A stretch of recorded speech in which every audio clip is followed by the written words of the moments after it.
मैं होता तो पिस्टल उठाकर गोली मार देता। बेटे ने सुना और कहा, मैं क्या करूं, जो मन में है तुम वो करो। तूने अपनी माँ को मार दिया, लेकिन घर में अब बहुत शांति है।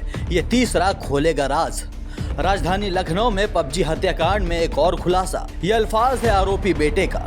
उसने अपने पापा से क्या बात की थी और क्या जवाब उन्होंने दिया, इससे आप समझ सकते हैं कि आखिर माजरा क्या है। आखिर मजबूर हुआ बेटा या फिर उसे मजबूर किया गया। प्रॉपर्टी डीलर वाले किरदार पर सवाल खड़ा हो रहा है। आखिर कौन था वो तीसरा किरदार? क्यों उसका नाम नहीं सामने आ रहा है? आखिर क्या है उसका रसूख? लखनऊ में हुए हत्याकांड में लगातार एक के बाद एक कई खुलासे हो रहे हैं। पबजी की कहानी अब नए मोड़ पर पहुंच चुकी है। नाबालिग बेटा अब घर में तीसरे शख्स की एंट्री के चलते मां की हत्या को जायज ठहरा रहा है। हालांकि अभी तक बच्चा यही बता रहा था कि ज्यादा रोका टोकी की वजह से उसने अपनी मां को गोली मार दी। जानकारी के मुताबिक लखनऊ के पीजीआई थाना इलाके के नाबालिग ने अपनी मां को महज इस बात के लिए गोली मारकर कत्ल कर दिया कि उसको रोका टोका जाता था।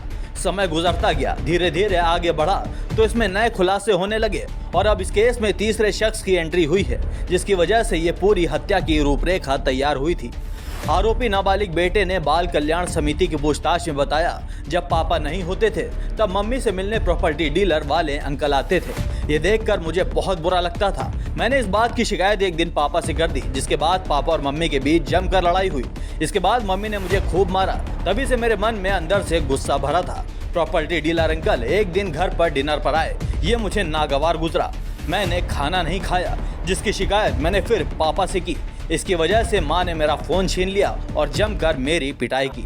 पापा से मैंने कहा कि मुझे ये सब पसंद नहीं है, तो पापा ने कहा, मैं होता तो पिस्टल उठाकर गोली मार देता। बेटे ने सुना और कहा, मैं क्या करूं? पापा ने बोला, जो मन में है तुम वो करो।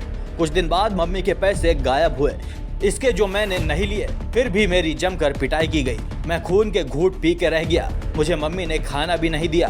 मैं पूरी रात भूखा रहा और तभी मैंने सोच लिया कि अब खाना तभी खाऊंगा जब इस बात का बदला ले लूंगा। उसके बाद रात में हम तीनों सो रहे थे। मैं उठा, पिस्टल निकाली और मम्मी को गोली मार दी। पापा को सब जानकारी थी कि घर में क्या चल रहा है। यहाँ तक कि पापा गुस्सा होते थे लेकिन कुछ नहीं करते थे। फिर मैंने ही अपनी माँ को गोली मार दी। उसके लिए पापा ने फोन पर मुझसे कहा, तूने अपनी माँ को मार दिया, लेकिन घर में अब बहुत शांति है।